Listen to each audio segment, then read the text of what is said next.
दुनिया के सबसे बड़े रेस्टोरेंट का उरूज, धोखाधड़ी और रियल एस्टेट का खेल।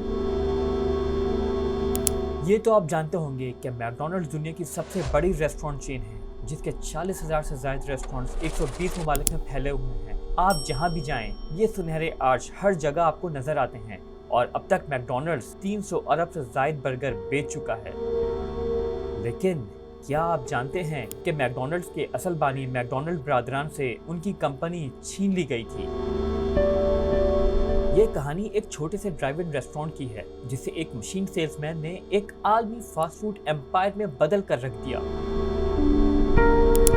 बज़ाहिर ये एक बर्गर का कारोबार है, लेकिन हकीकत में मैकडॉनल्ड्स एक ऐसी इंडस्ट्री पर राज करता है जिसका फास्ट फूड बेचने से कोई ताल्लुक ही नहीं।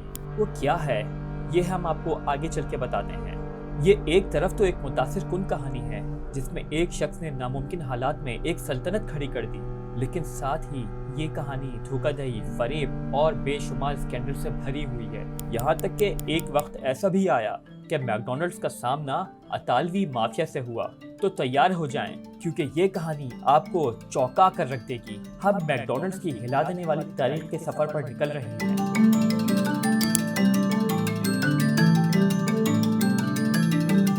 19वीं सदी के शुरुआत में अमेरिका में बड़ी तब्दीलियां आ रही थी। फोर्ड कंपनी ने गाड़ियों की बड़े पैमाने पर पैदावार को मुकम्मल कर लिया था और मुल्क भर में सड़कें बन रही थी ताकि गाड़ियों की आमदोरफ्त आसान हो सके।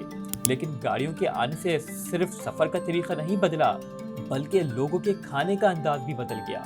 कैलिफोर्निया की धूप में सैकड़ों ड्राइव इन रेस्टोरेंट्स खुलने लगे, जहां ग्राहक अपनी गाड़ी में बैठकर खाने का ऑर्डर दे सकते थे और वेट्रेस खाना सीधा उनकी गाड़ी तक पहुंचा देती थी। कुछ रेस्टोरेंट्स में तो वेट्रेस रोलर स्केट्स पर भी खाना देती थी, और यही वो दुनिया थी जिसमें रिचर्ड और मॉरिस मैकडॉनल्ड, जिन्हें मैक के नाम से भी जाना जाता था, 1927 में न्यू हैम्पशायर छोड़कर कैलिफोर्निया पहुंचे।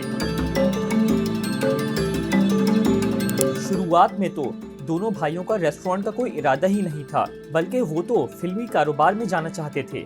लेकिन कसाद बाजारी ने इनके सारे ख्वाब चकनाचूर कर दिए और यूं वो चंद सालों बाद रेस्टोरेंट के कारोबार की तरफ आ गए।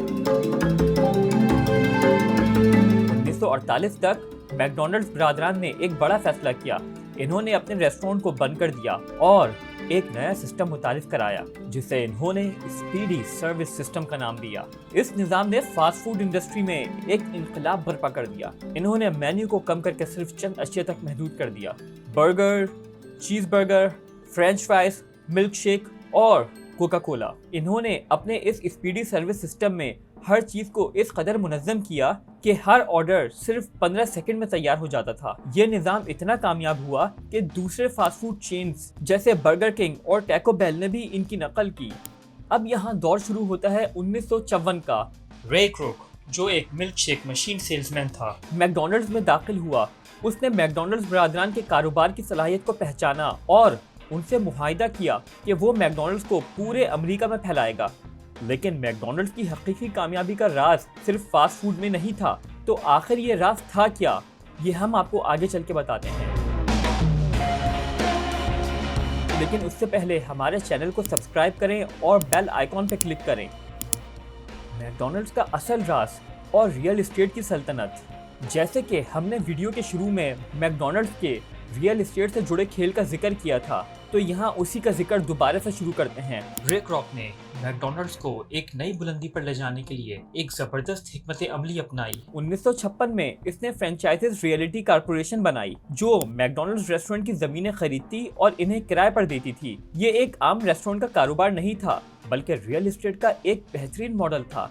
मैकडॉनल्ड्स के फ्रेंचाइजेज जमीन पर किराया देते थे और इस किराए से मैकडॉनल्ड्स को बड़े पैमाने पर मुनाफा हासिल होता था। मैकडॉनल्ड्स के पास 36,000 से ज़ायद रेस्टोरेंट हैं, लेकिन दिलचस्प बात यह है कि इनमें से अक्सर ज़मीनें मैकडॉनल्ड्स ही की मिल्कियत हैं। अब यहाँ मैकडॉनल्ड्स का असल कारोबार बर्गर बेचना नहीं था, बल्कि रियल एस्टेट के जरिए अरबों कमाना था।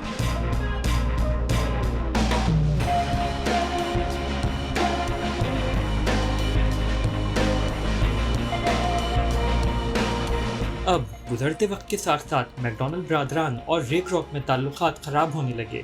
रे क्रॉक ने मैकडोनल्ड ब्रदर्स को $2.7 मिलियन में इनका कारोबार बेचने पर राजी किया और फिर मैक ब्रदर्स को कारोबार से मुकम्मल तौर पर निकाल बाहर किया। यहाँ तक कि रे क्रॉक ने मैक ब्रदर्स का आखिरी रेस्टोरेंट द बिग एम के नाम से चलने वाले रेस्टोरेंट के आगे अपना एक मैकडोनल्ड्स खोल लिया, जिसने मैक ब्रदर का कारोबार ही बंद करा दिया। रे क्रॉक और इसके बाद के सीईओज जैसे फ्रेड टर्नर ने मैकडोनल्ड्स को एक आलमी ब्रांड बना दिया, लेकिन जैसे जैसे मैकडोनल्ड्स बड़ा होता गया वैसे वैसे वो तनाज़ात और स्कैंडल्स का भी शिकार होता गया। 2001 में मैकडोनल्ड्स मोनोपोली गेम स्कैंडल सामने आया। जैसे कि वीडियो के शुरुआत में हमने एक जिक्र अतालवी माफिया का भी किया था, तो ये 2001 का वही वक्त था जिसमें अतालवी माफिया ने गेम को धोखे से जीता। 2004 में सुपर साइज नामी डॉक्यूमेंट्री ने मैकडोनल्ड्स को सेहत के मसाइल की वजह से तनकीद का निशाना बनाया, जिसके बाद मैकडोनल्ड्स ने अपने मेन्यू में तब्दीलियां की और सेहतमंद ऑप्शंस शामिल किए। मैकडोनल्ड्स एक $200 बिलियन की कंपनी है, लेकिन इसके पीछे की ये हैरत अंगेज कहानी आपको सोचने पर जरूर मजबूर करती होगी। क्या वाकई कामयाबी के पीछे सिर्फ मेहनत होती है या कभी कभी चालाकी और धोखाधड़ी भी अपना किरदार अदा करती है? ये थी मैकडोनल्ड्स की कहानी, जो कि एक छोटे से रेस्टोरेंट से शुरू होकर एक आलमी ब्रांड बन गया। और ये कहानी साबित करती है कि कभी कभी सब कुछ हासिल करने के लिए आपको सब कुछ दांव पर लगाना पड़ता है। लेकिन एक दिलचस्प सवाल ये भी है कि मैकडोनल्ड का मास्कोट रोनाल्ड मैकडोनल्ड कहाँ गया? कौन था ये रंगीन कपड़ों वाला किरदार और इसे मैकडोनल्ड से क्यों हटा दिया गया? ये जानने के लिए हमें मजीद गहराई में जाना होगा। तो क्या आप ये जानना चाहेंगे कि रोनाल्ड मैकडोनल्ड का क्या हुआ? क्योंकि अगली किस्त में हम इस राज को खोलेंगे।